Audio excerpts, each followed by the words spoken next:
But power also means pylons that carry the nation's electricity across the land. Today, we're telling the story of the men that build them, the pylon men.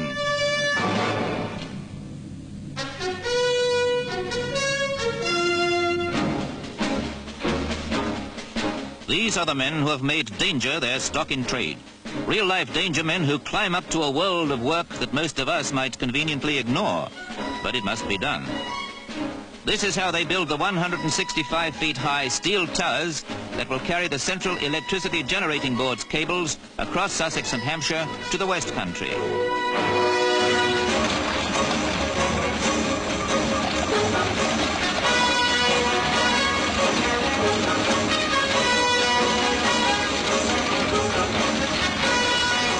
You might say that the pylon men work above the ground level controversy that goes on before the plans for Britain's power gets the go-ahead. But when the decisions have been made and the best course plotted, the steel giants stride 5 to the mile across the fields, and the huge dish insulators can be slotted into place.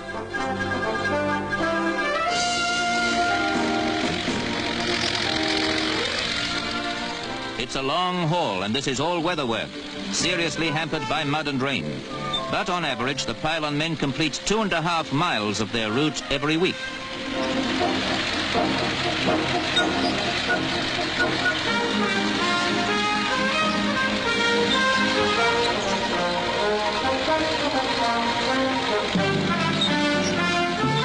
Here's a balancing act that's a workaday routine, and they say you get used to it. But you need more than a head for heights, because this is as delicate a job as threading a needle, calling for steady, split-second teamwork.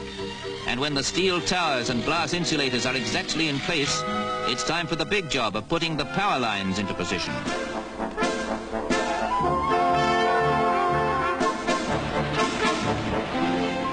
This is a hard slog that usually goes on miles from anywhere, so the pylon men have to be self-supporting and keep the tools of the trade with them on the spot, which means giant cable drums have to keep rolling across country as the towers go on ahead. 4 steel-cored, aluminium-coated conductor cables make what the pylon men call a bundle. Their job, to carry a 400,000-volt load of electric power to supply the national grid.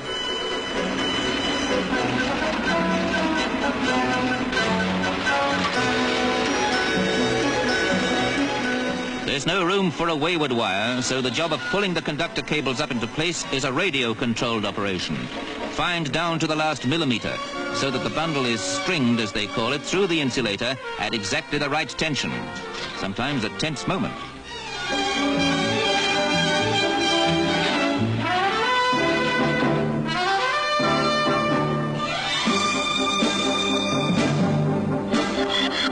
Although in these days of automation we're cutting out the elbow work, joining up the cables to make a continuous power line hundreds of miles long is something that still goes best by hand.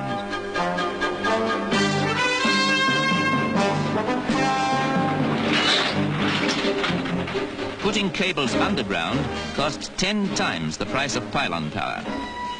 When the railways were first laid down, it was feared the flaming hot coals would burn up the whole of Britain.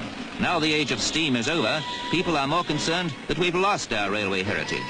In days to come, pylons too may have their champions, eager to preserve them as historic monuments.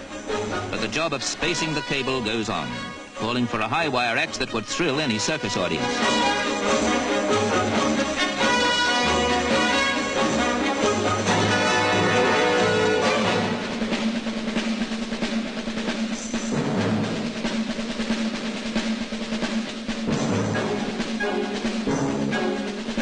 This is where the pylon men turn spacemen. So the wires don't bang together and short the whole system. They're kept apart by flexible spacers, what you might call keeping up the high tension.